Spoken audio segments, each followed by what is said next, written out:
Everything can get you by. You got here already. But now the only thing different that's going to get you to the top 15 is mental.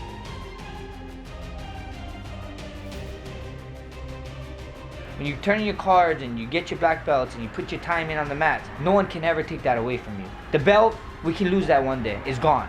But then at the end of the day, no one can, like the actual belt they can, but they can't take away of me being a champion, or what I did. You know, the actual champion. I actually went out there, I did the grind. You guys don't see, people only see 25 minutes of us, 25 minutes, but they don't see the hours and hours of training. Nobody ever gonna take away from me, and because of that, I'm always gonna be a champion. I told him this belt don't mean nothing. My last interview, I told him I was a champ before I had this belt. This don't mean nothing.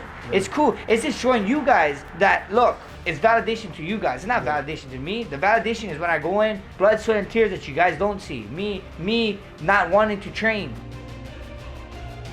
But I wake up and I tell myself, the guy that I'm gonna fight, he's probably training right now. So I need to go out there and show him how to train, you know? And it's a mindset thing. So it's just a mindset.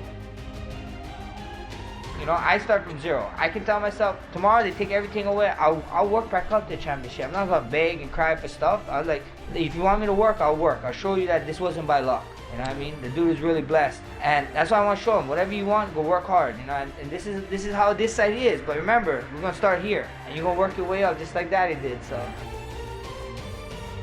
Growing up, you see coming through the sports, like I said, you know, football, like, oh, his uncle is there, his dad is there, and then you see people like crap out because like, oh man, this and that, I gotta live up to this. Nah, man, you don't have to live up to nothing. Right. You don't have to live up to me. Go make your own name. That's why I named you Rush Holloway. You don't have to be a fighter. You don't have to do whatever. Whatever you do, you make it great, and let everybody know who Rush Holloway is. So. There comes a point where, like, you're pretty much good. Like, everything can get you by. You got here already. But now the only thing different that's going to get you to the top 15 is mental. And then from 15 to 10, the only difference between those guys is mental. From 10 to 5, same thing. And then from champion and everybody else, it's a mentality thing. It's just something that to do with IQ and something. That's the only thing that changed. Like, we're all good. We're all at the mecca of fighting. The UFC is where everybody wants to be.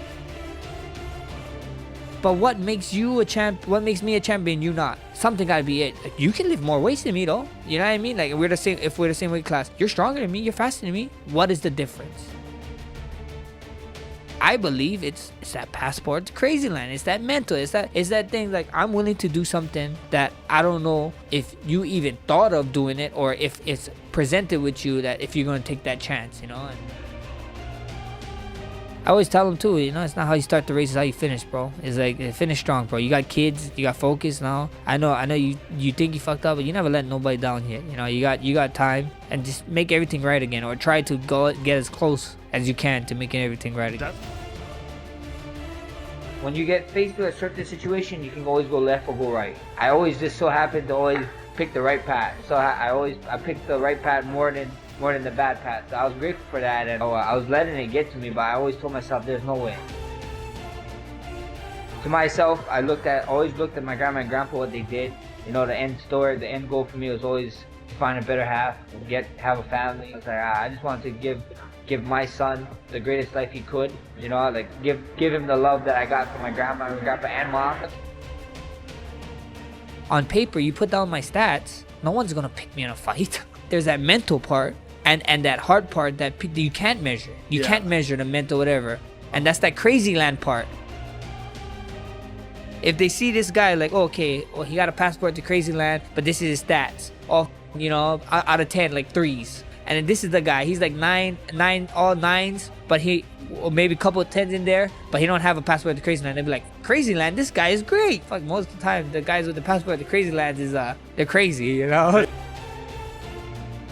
Life is like MMA. MMA is unpredictable. The most unpredictable. And that's why I love it. I love the chaos. Like, I love chaos around me a little bit. I like when things ain't in order, you know? Like, when you come to my house, I love that my room is messy. You gotta be a little bit messy, you know, just to like keep me sane. If I'm too clean, I'm like, things are going too well.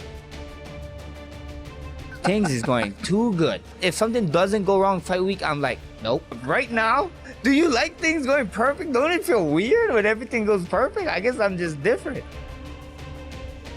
One of the great things that I love with the team is that, for me, I'm all about keeping the main thing.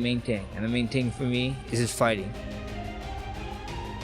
I think I was 5th grade, and you do the say no to drugs. I remember seeing what a crack pipe looked like. I was like, oh. And then I remember coming home one time, and Mom was home, and I grabbed the handkerchief just to grab it because I thought it was cool, you know. So the time everybody's using handkerchiefs, or putting it over put it over your mouth. You look like a cowboy. And then on the ground it fell. It was a crack pipe, and I was 5th grade. I was like, holy shit! And I'm learning about this right now. Like, what is going on? And then after that, I would notice like my mom would be gone for days, like 3 days, gone, a week, gone, 2 days, come back. And I always think during those days, like, is she alive? It was just because of that one thing called ice, man. That thing was that drug is a hell of a drug, man. I saw a bunch of people go down that road, you know, and I always told myself I wasn't gonna be, you know. There's a lot of paths that you can take. When you get faced with a certain situation, you can always go left or go right.